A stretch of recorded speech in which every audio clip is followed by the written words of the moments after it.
বহুদিন আগত পাটনা চহৰত কালু নামৰ এটা চোৰে বাস কৰিছিল। সি প্ৰায় ৰাতি মানুহৰ ঘৰত চুৰ কৰিবলৈ চহৰখনত পিয়াপি দি ফুৰিছিল। এদিন ৰাতি সি চুৰ কৰিবলৈ ওলাই আহি কেইবাদিনো ধৰি বন্ধ হৈ থকা ঘৰ এটা দেখিলে। ঘৰখনৰ খিৰিকীৰে কৌতূহলেৰে জুমি চাই সি দেখিলে যে ভিতৰত এটা সৰু চাকি জ্বলি আছে। ভিতৰত কোনোবা আছে বুলি ভাবি তাৰ অলপ ভয়ো লাগিল। কালুৱে কিছু সময় অপেক্ষা কৰিলে, কিন্তু ঘৰখনৰ পৰা কোনো ওলাই নাহিল। কালুৱে আকৌ এবাৰ জুমি ঘৰৰ ভিতৰখন ভালকৈ চাবলৈ চেষ্টা কৰিলে। এইবাৰ চাওঁতে সি কোঠাটোত এখন বিচনা আৰু দুটা আলমাৰিও দেখিলে। চেক বুজি কালুৱে খিৰিকীৰ গ্ৰিলবোৰ শব্দ নোহোৱাকৈ বেঁকা কৰি কোনোমতে ঘৰৰ ভিতৰলৈ সোমাই আহিল। সোমাই আহি সি দেখিলে যে মজিয়াখনত সোণৰ কিছুমান টুকুৰা সিঁচৰিত হৈ পৰি আছে। কালু ফূৰ্তিতে ক'ব নোৱাৰা হৈ পৰিল। সি ভগৱানক ধন্যবাদ জনাই ভাবিলে, এই ঘৰখনত ইমান গুণ আছে, আজি যদি মই সকলোবোৰ লৈ লওঁ তেন্তে মই পাছত কেতিয়াও চুৰ কৰাৰ প্ৰয়োজনেই নাই।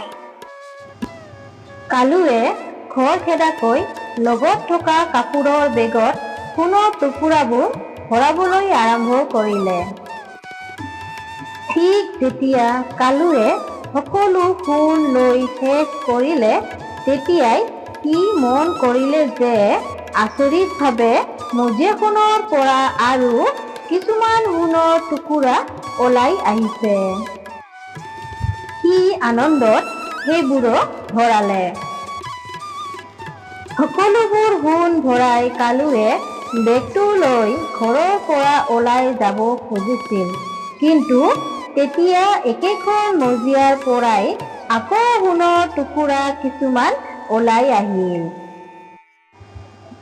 সি চিন্তা কৰিলে যে এনেকৈ যদি সোণ ওলাইয়েই থাকে, সি সেইবোৰতো এৰি থৈ যাব নোৱাৰে।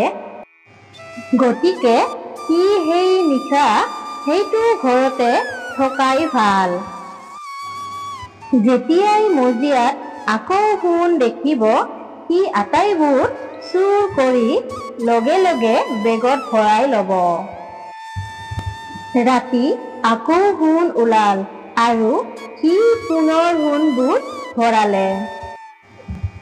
এনেকৈ সোণ ভৰাওঁতে ভৰাওঁতে তাৰ বেগটো বেছ গধুৰ হৈ পৰিল। পাছদিনা ৰাতিপুৱা সি ঘৰটোৰ পৰা ওলাই আহিব খুজিও ভাবিলে, এতিয়া দিনৰ পোহৰত কোনোবাই মোক দেখিবও পাৰে।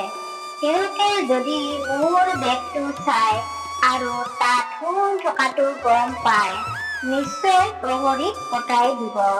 প্ৰহৰীয়ে মোক ধৰি লৈ যাব আৰু সোণখিনিৰ বাবে মোক মাৰিও পেলাব পাৰে। তাতে এতিয়া এই গধুৰ বেগটো দাঙি দাঙি মই দৌৰি পলাব নোৱাৰো। তাতকৈ এটা কাম কৰো, মই এই ঘৰৰ ভিতৰতে লুকাই থাকো আৰু ৰাতি আন্ধাৰ হলে ইয়াৰ পৰা ওলাই যাম। এইদৰেই থাকোঁতে কিছু সময়ৰ পাছত সাধু এজনে দুৱাৰখন খুলি ঘৰৰ ভিতৰলৈ সোমাই আহিল।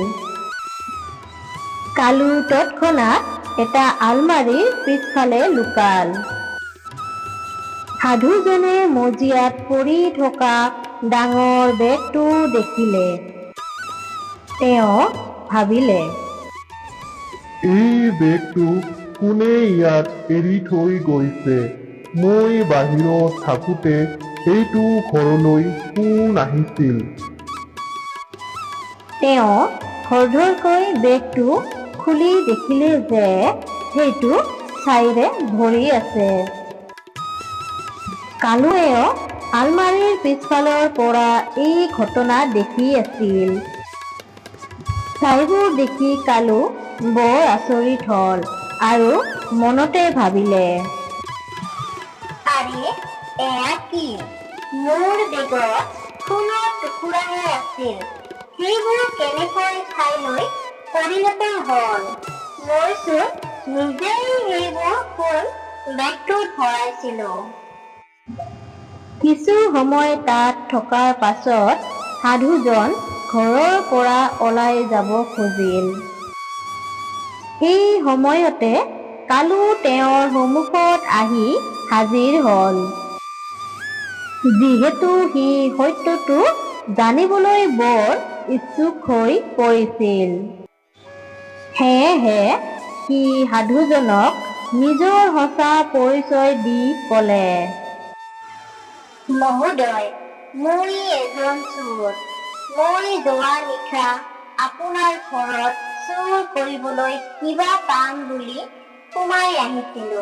তেতিয়া মই কিছুমান সোণৰ টুকুৰা মজিয়াত পৰি থকা দেখিলো।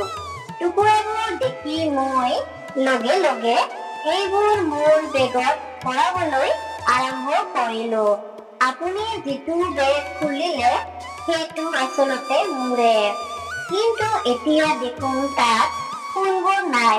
সেইটো ছাইৰেহে ভৰি আছে। সোণৰ টুকুৰাবোৰ কেনেকৈ ছাই হৈ গ'ল মই বুজি নাপালো। আপুনি অনুগ্ৰহ কৰি বুজাই দিব নেকি? সাধুজনে ক'লে, এই ঘৰটোত এক ঐশ্বৰিক শক্তি আছে। প্ৰতি নিশাই ইয়াত থকা মাটিৰ চাকিটো জ্বলি উঠে আৰু তেতিয়াই সোণৰ টুকুৰাবোৰ মজিয়াত সিঁচৰিত হৈ পৰে। কিন্তু সেই সোণৰ টুকুৰাবোৰ যেতিয়া চুৰ কৰিবলৈ গোটাই লোৱা হয়, তেতিয়া সেইবোৰ ছাইলৈ সলনি হয়। তোমাক এটা শিক্ষা দিবলৈকে ভগৱানে এই ঘৰলৈ লৈ আহিছে। লোভ কেতিয়াও ভাল অভ্যাস নহয়। অনুতপ্ত হৈ কালুৱে সাধুৰ ভৰি দুখন চুই সেৱা কৰি চুৰ কৰা অভ্যাসটো চিৰদিনৰ বাবে এৰি দিয়াৰ প্ৰতিশ্ৰুতি দিলে। নীতি শিক্ষা: বেয়া অভ্যাস সলনি কৰাত পলম বুলিবলৈ একো নাই। যিকোনো সময়তে সেইবোৰ সলনি কৰিব পাৰি।